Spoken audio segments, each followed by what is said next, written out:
developing the state. Yeah. But then, of course, let's just shift a little bit from that now. We'll come back to it. But then I'd also want us to look at the dramatis personae, the leading candidates in the race to the government house in Awka. Yeah. For now, 4 individuals have emerged. At least we have 4 very visible candidates now. Okay, I'll mention the political parties: the Labour Party, APC, People's Democratic Party, and of course APGA, the party in power. Now, the People's Democratic Party appears to have been bogged down with one litigation to another. Well, actually did try to get their candidate on this forum, but of course he happened to be very, very busy for obvious reasons. Now, what chances does that party stand, most especially in light of the fact that it is still the PDP, the elements within the PDP itself, you know, that constituting a cog in the wheel of its progress? From 2003 till now, PDP has been in crisis in that state, and trust me, it will continue. The reason is because there's a thinking in the PDP family in Anambra State. The thinking is not about Anambra. The thinking is that we get our power from Abuja. Abuja anoints who goes where. Abuja anoints who becomes what. Loyalty is more to Abuja, not the people. And guess what? The people know. They reject them. They can vote for individuals in terms of going for representations and stuff like that, but the individuals they know and they think they could trust, but once it comes to governorship, it always happens. It will continue to happen. Look at, they had enough notice. Everybody knew we're going to have an election this year. And guess what? 2 weeks to the election, we still have cases in court. Or who would go, who would not go. If you can't, a house divided unto itself, let's not talk about that. Absolutely. Now, we also have this phenomenon of the power of incumbency. It has played a very prominent role in our politics in this country, and, well, who knows, it might not be going away for a very long time. But in the case of Anambra State, how do you see this playing out? Well, I wish them luck, honestly. My Governor pt.2 has been working tirelessly, trying to convince the people, you know, I've done very well for you. I have identified the person who will do better than I have done for you. And so the major job is that he has to continue to market his candidate. And it's like practically everywhere they go, he's the one marketing the candidate. I would have preferred that he let the candidate market himself, because he's not a baby. The candidate is a brilliant man.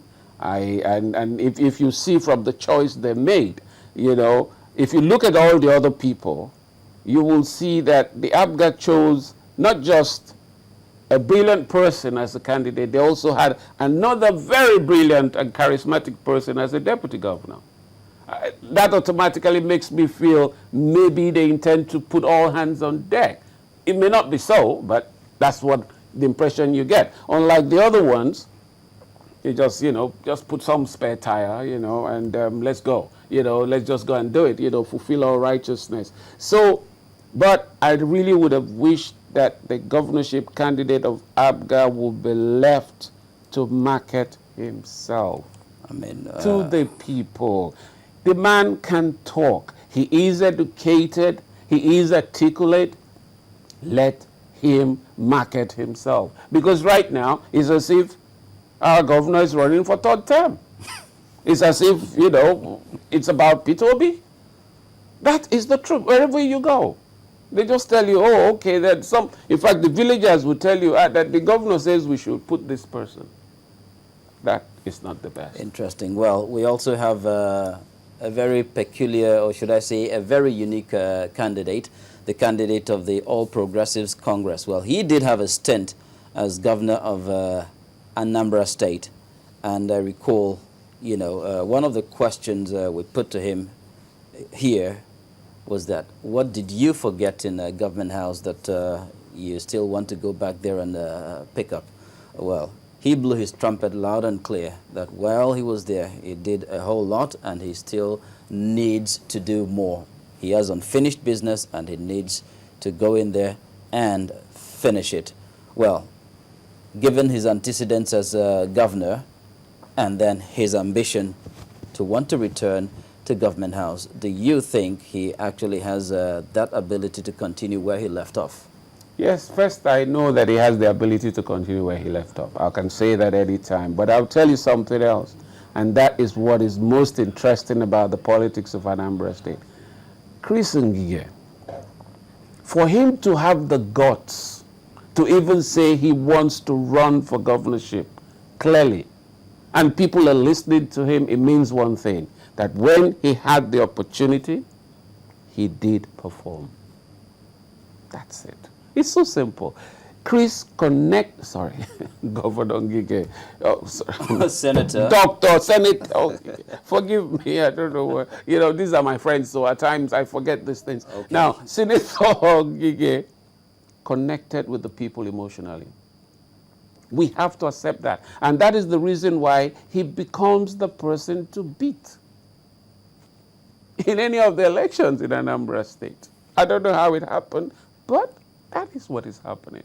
And you ask the question, can he continue from where he left off? He has no option. Because a lot of water has passed under the bridge between then and now. He has no option. He has no option. The truth is this. Awareness is growing in Anambra State. New groups are coming in every day. Nobody is going to be an emperor in Anambra State anymore. It's not going to happen. For instance, we have a group. I am part of a group called Alliance for Positive Reform. Our major job is to ensure that the House of Assembly starts working. If they don't want to work, we know what to do to make them work.